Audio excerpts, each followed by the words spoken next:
Welcome, everybody. We are going to start our session now. Thank you for joining in. As you know, we are conducting the CLT webinars to support this continuity of instruction. And we're picking up topics from the areas expressed by all of you on the Google Docs, and otherwise you have been writing to us independently. And we have compiled a list of seminars or webinars that we could host for you.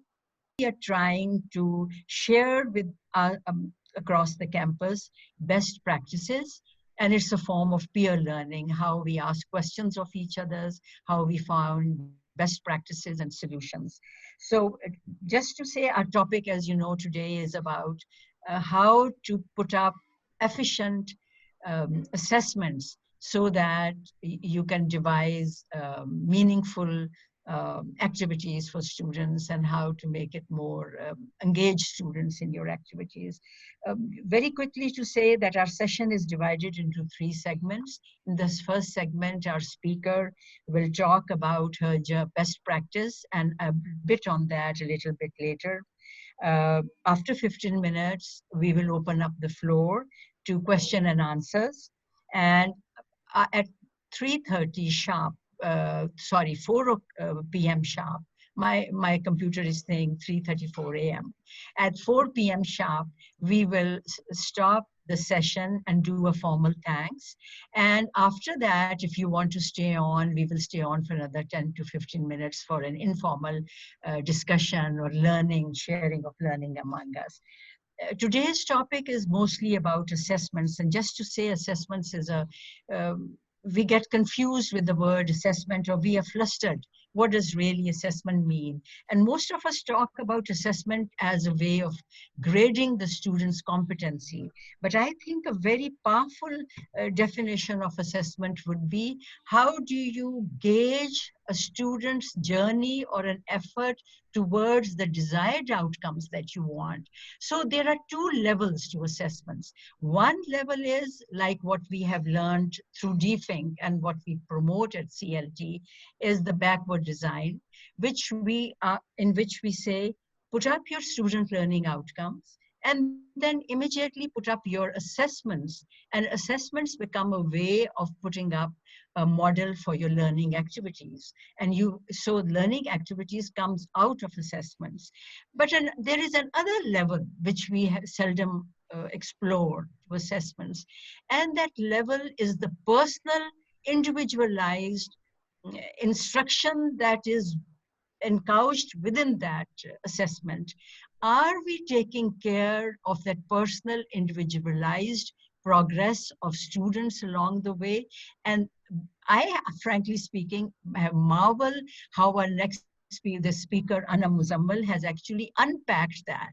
Most of us do the first part. That's the easy part. It's the second part that she has unpacked, and very excited to listen to what she has to say and how she has done it. Very quickly, Anna Muzammal, as most of you know, works in mass communication department.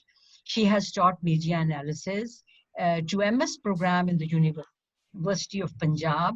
She's teaching MPhil program at the University of Central Punjab as a visiting faculty. I didn't know that about you, Anna.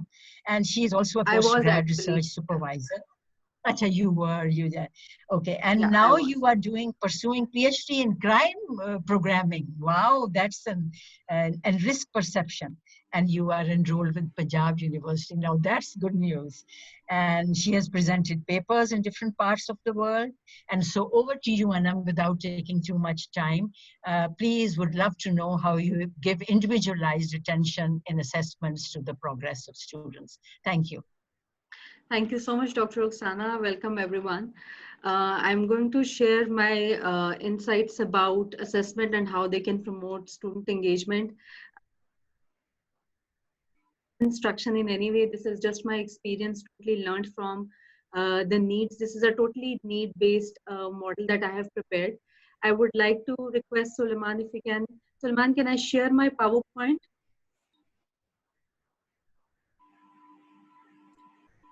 Yes, you can. Just a minute, please. Now you can do so. Okay. Right. So this is just a short PowerPoint that I want you to have a look at. So this will just put things in perspective. Actually, my major concern when I started teaching online, my major concern was that how do I make my students learn? When we are in classes, I think there are some ways that we can make sure that students are learning. We can, interact with the students. We can ask questions. They are responding to us. So in online teaching, my biggest challenge was that students should be able to learn and not just remember the information that is there in the lecture. So I wanted them to basically critically learn the content that is provided to them. And when we were asked that we have to record our lectures and we have to upload our lectures, again, my concern was that if I'm recording the lectures and if I'm uploading them on the YouTube or whichever platform, so how do I make sure that my students go and listen to the content and watch the content that I'm uploading for them? So in order to basically solve my challenge, I have created a little model for my convenience and to make sure that students are learning. So I started with the learning objectives. Although I do make a conscious effort when I'm planning my lessons that my students do learn a certain objective that I set for the lesson. But especially for my online classes, what I have started doing that whenever I plan my lesson, I make sure that I very clearly state the learning objective. So before even I begin my lecture, I tell them that this is something that I want them to achieve, or this is the outcome that I'm looking forward to. That after this lecture, they should be able to, let's see, learn these 3 points or learn these 2 points. And also at the end of the lecture, I do remind them that, at the concluding point, I tell them that, this is the content that we have gone through. And these are the two, take home things that you have to remember. These are the 2 key learning outcomes that they have to remember. So before even you go to the assessment part, remember you have to, especially for the online classes, this is what I've noticed, that we have to make more conscious effort in terms of inculcating the objectives into our lessons. So sometimes we communicate objectives at the beginning of the course and the course outline, and we do not basically make a point where the students can see that why we are taking a certain lesson. So please do that, make a conscious effort. And now the part that I was most interested in is actually the assessments. So again, I told you the challenge was that how do I make sure that students basically learn the content, students basically watch the content, listen to the content that I'm uploading, and what is the one way that I can assure that they are watching the content every week when I'm uploading it.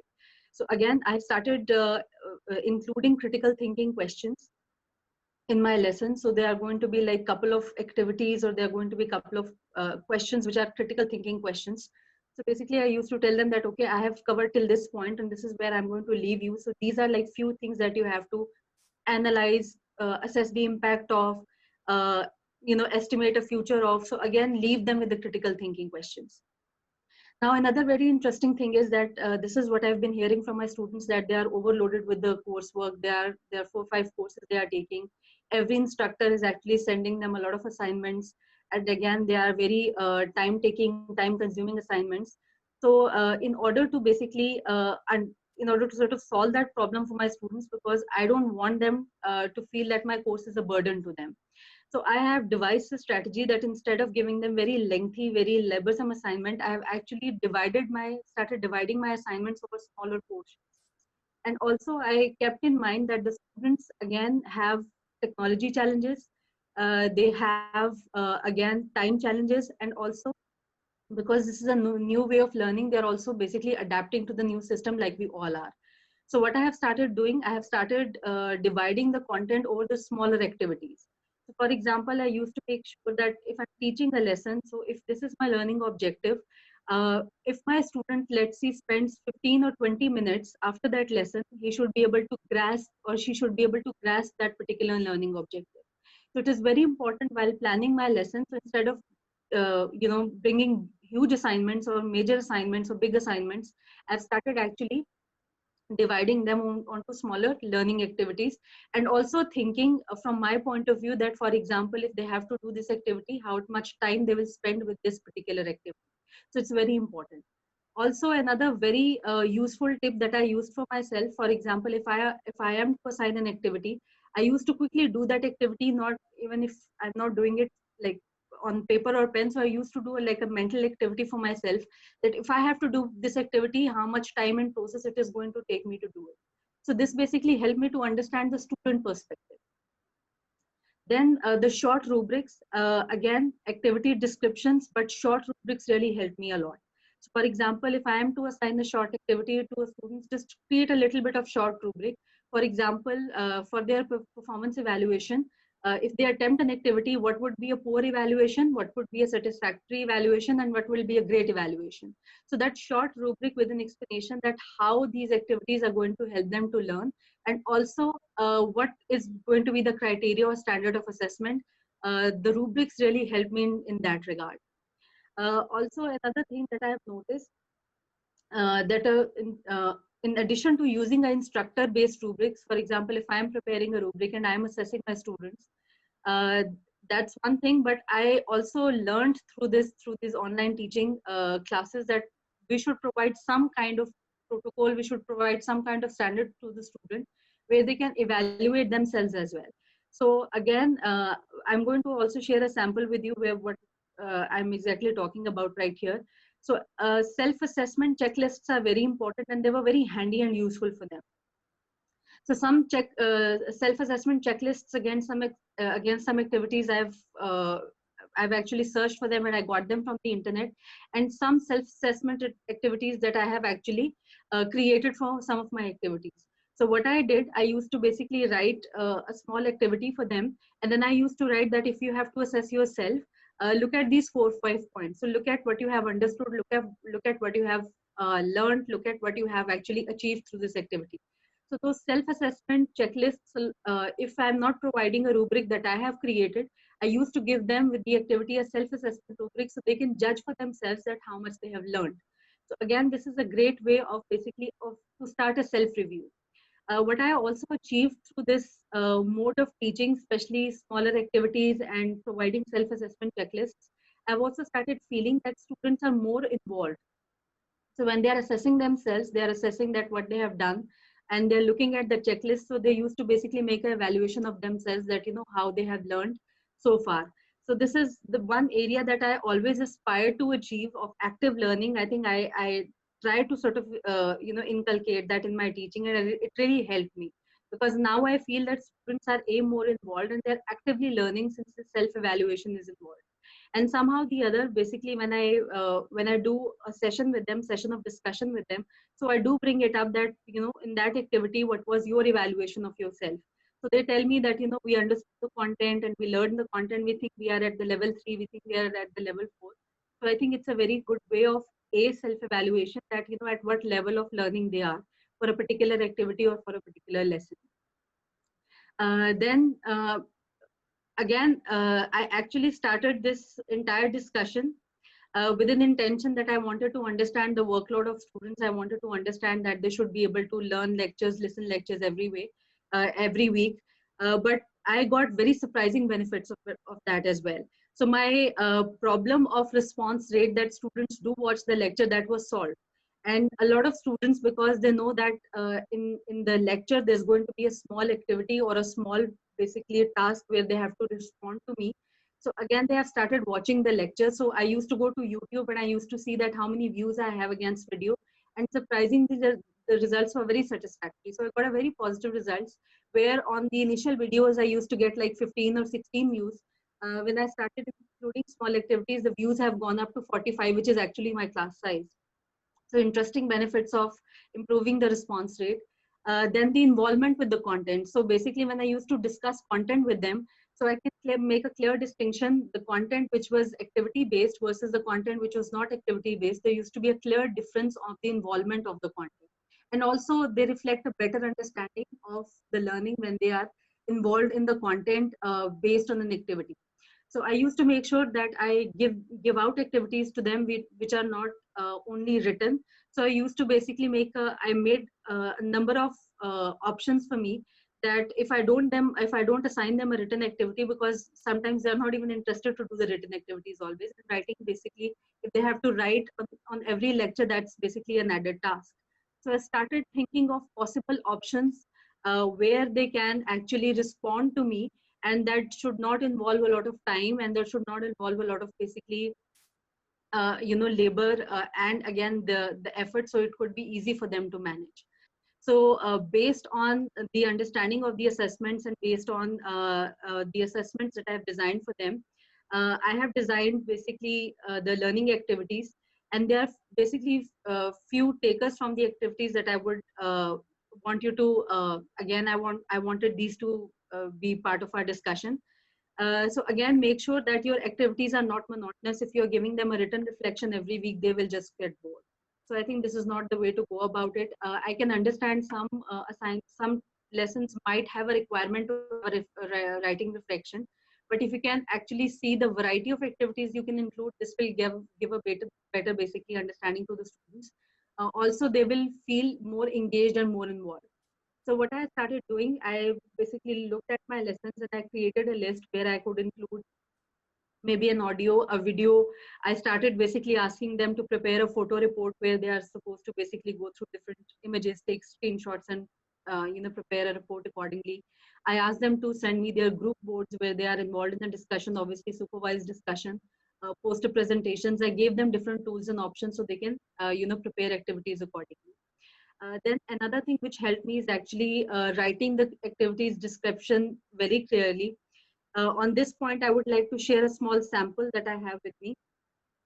This is one of the samples that I've created for an activity for one of my courses. So you can see it has 4 different columns. I have stated the learning objective. Against the learning objective, I have my assessment. And based on the assessment, I have created a learning activity. In this learning activity, they have basically, they were to produce actually an audio report related to Facebook advertising.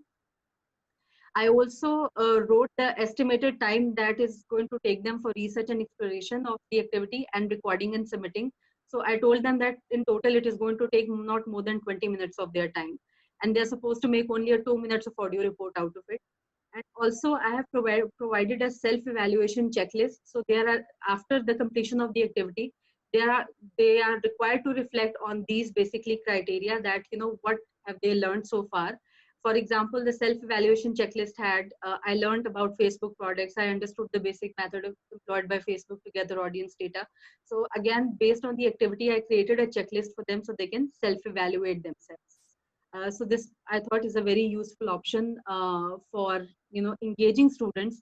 And if you have a problem, especially where you think that students are not responding or they are not involved like they used to in their classes, so I think if you follow something similar to this, so I think your problem could be resolved. It was a benefit to me. I hope it could be a benefit to you as well. So I think this sums up my presentation. That's 15 minutes of my time. And back to you, Suleiman and Dr. Oksana. Okay. Thank you so much, Anam. Do you realize what you have done is something similar to a universal design learning, whereby diversity of learners is considered, and you have used multimodal options, but you have the plus point that you are a mass comm person. Remember, mass comm allows the multimodal visual medias and so on. I do not know how we would have to hear science people. I'm sure it could be applied to science as well. I don't think there's such the same modalities, because multimodal teaching actually offers an opportunity, equal opportunity to the skills and capabilities of students. Not all students are good in technical computer skills. Not all students are good at writing. And so, but they have other competencies. And if you insist on just assignments and computer PowerPoints and so on, you are actually putting those students at a disadvantage who do not have those skills. So you actually use multimodal teaching strategies to ensure that all students get an opportunity to express their understanding. I will open the floor to questions. We will have questioning for 10 minutes. That means it will take us to 4 something, and we will formally close at that time. But you can, of course, stay on if you want to continue the chat. And sorry for the connection. The connections are weak. Zoom connections are bad all over the world right now. And we will also be videotaping. I hope we get a good video out of it with the choppy connections. So over to the audience, please. Thank you. I think we have a question from Sylvia. So it's in the chat. So she has asked about the irresponsive students that she and Let me just quickly read the question. We normally have very few that are irresponsible, Yeah. and to keep contacting them, asking them to submit whatever evaluation. So it's very time consuming, sometimes frustrating. Okay, so basically you can read the question in the chat. So this is about irresponsive students. I don't know if I call myself lucky, but I have very few such cases. And those cases are from the areas where they do not have any kind of technology support. So we are going to have them covered that way. But interestingly speaking, I don't know if this is my experience only, but this is the first time that I'm feeling that, you know, the kind of individual attention I can give them now, like for example, they are through email or through WhatsApp, they're in contact with me, but I think they're getting more individualized attention. In classroom, and in office, somehow I had only very specific students coming to me and asking questions. But because of, I think they can ask me questions now on WhatsApp and they can send an SMS. So I feel that students are more involved in online teaching.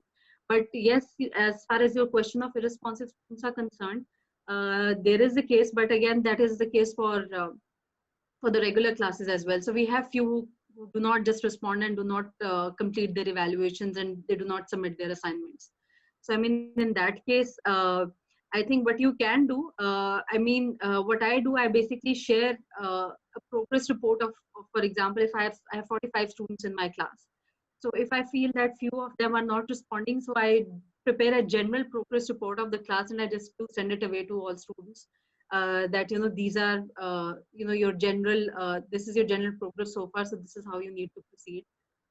So again, we all we can do is we can send them reminders, or maybe a little heads up about their progress in class. So I think that's all we can do from the instructor's part. But if they're not responding at all, there's nothing much we can do about it.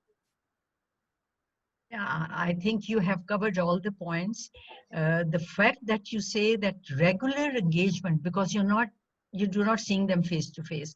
So somehow you are right, Sylvia, that it's very frustrating, but that is what this online mode will demand, is like having multimodal channels of communication over WhatsApp, over Facebook, over blogs, over email, over Zoom, over Skype, or whatever. So, you know, your task becomes even more humongous uh, instead of finishing it into a face-to-face context. So I appreciate that you are going through a lot of hardship. This is not what we were trained for. Any other questions?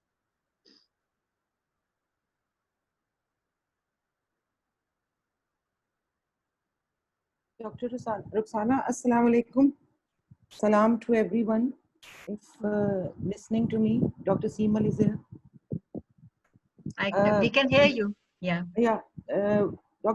Ms. Anam, we are facing a lot of problem regarding lab activities. So do you have any suggestions or some solution to this thing? Thank you. If you can be more specific, what kind of lab activities you are designing for your courses? Lab activities for CAM 100 students and CAM 160 students. For example, what I have designed, it is not possible online nowadays, okay? They need some chemicals, they need methodologies, they need apparatuses and everything. But everything I am unable to explain on YouTube links and this, but they are facing a lot of problem in this regard. So multiple times I have uploaded some additional resources to them, but still they are facing a lot of problems.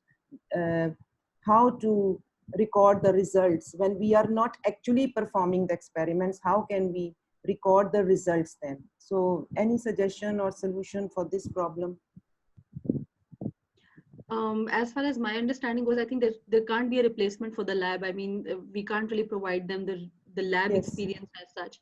I'm not sure if this is going to help you in any way, but what we have started doing in our department, that for example, if we feel that our student is missing out on an experience or on a course component because they can't teach it online, so we make a note to the other instructor. So if that student goes to a upper division course of that particular course, so we make sure that they do cover the contents that we have somehow missed out in a basic level course, because the online teaching or the mode of teaching does not allow us to do so. So please make sure that if you think that you can't really teach a course component because there's a requirement of the resource, so please make a note of that and do share it with your faculty colleagues, If the same student goes to another course, they should know that what are some of the areas he's lacking in because of this changed environment. Just to add, Thank you so Seemal, much. yes, Ji, just ji. to add, Seemal, we are trying to put up resources for possibilities, optional possibilities for remote labs. I hope over the weekend we'll be able to distribute you a table and links to some resources that Excuse will me, help you do a job. Ruxana, I please, hope can it's you please repeat it because there was no, I mean, audio in this, a voice. whatever you have said recently. I couldn't Yeah. hear that thing, okay? There is internet, my Okay. connection is quite unstable right now. Please repeat what. No, okay. Seemal, everybody's connection is unstable. I think Okay. I even the thought one my at, connection is no, unstable. no. Even the one at FC College, Suleiman sitting over there has the same problem. So that means there is a serious problem of load and bandwidth. All I was saying is that remote labs is, there are lots of resources out there, and we hope to get out some resources to you by the end of this week. I'm sorry for taking so long. Okay, thank you so much. Thank you so much. Ji. Any other questions? Tala, Salim, Rachel, hello, nice to see you. Ji, any Sorry, I questions? joined in late. There was another session that I was in, so I joined in pretty late. I'm sorry. That's okay. You have got stars in your department, all of them. Yes. They're mass comm people. It comes naturally to them. So they're doing all the brilliant work. So you should be very Thank proud. you. Yes, indeed. Thank Ji, you. Mavish, do you have something to ask? Yes, Anam, thank you so much. If you And write, I really please write appreciate. your question in the chat. Sure. I'll write it down.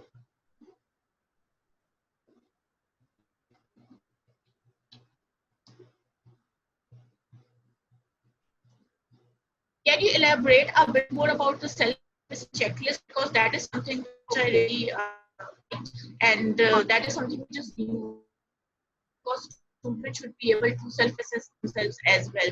And I am doing similar, but that is not for activities. So I just want to make sure that I am on the right track. Okay. So basically what I started noticing that for the projects and for major assignments, I do have rubrics and I do provide rubrics to them. But what I felt is that, for example, if I have a small activity in my lesson, if I have an embedded activity, so what I used to do with that activity, I used to tell them that there is this self-assessment checklist. So for example, if they go through a certain activity, these are the outcomes that they have to evaluate themselves against. So whenever I discuss with them on, for example, if I'm meeting them online and then I ask them, that you took this activity, you attended this activity. So on the basis of self-assessment criteria, where do you think you are, at what level of learning? So this basically provides a two-way evaluation. This provides evaluation to me that, how students are performing in a certain activity. But I think it's a great and a very handy way that students are evaluating themselves as well. So I told them, somewhere when you are completing your open resource assessments, so you should be able to know that, at what point you were in your course when you were attending and attempting these activities. So it's a very short, basically I shared a sample as well. So again, it's a very simple way that when you are giving out an activity, just write the number of, or maybe one or two outcomes that you're expecting them to achieve when they complete a certain activity. So they can basically go back, because what I used to do when I used to give them activities, so they keep asking that, what options we need to explore, what do we need to learn out of it, how do we know that we have completed the activity, what are the options we can look for. So, I mean, in order to sort of, curtail those queries that were coming to me, I have created a self-assessment checklist. So now they know when they are doing an activity. So this is the criteria they have to basically evaluate themselves. So I think it's a great way. It removes the confusion about a certain activity. It also helps them to evaluate themselves. So that's what I'm doing. Rubrics, I do create them, but I think self-assessment will help students to evaluate themselves. So they can actually get more involved, that once they have taken the activity, they can open the list and see that how much they have learned and how they have performed in an activity. Yes, indeed. That's a very useful part, actually. We are creating rubrics, but there should be one step to it, students should be able to do that. One thing that I've been doing, and that is something which I did on the Google Sheet.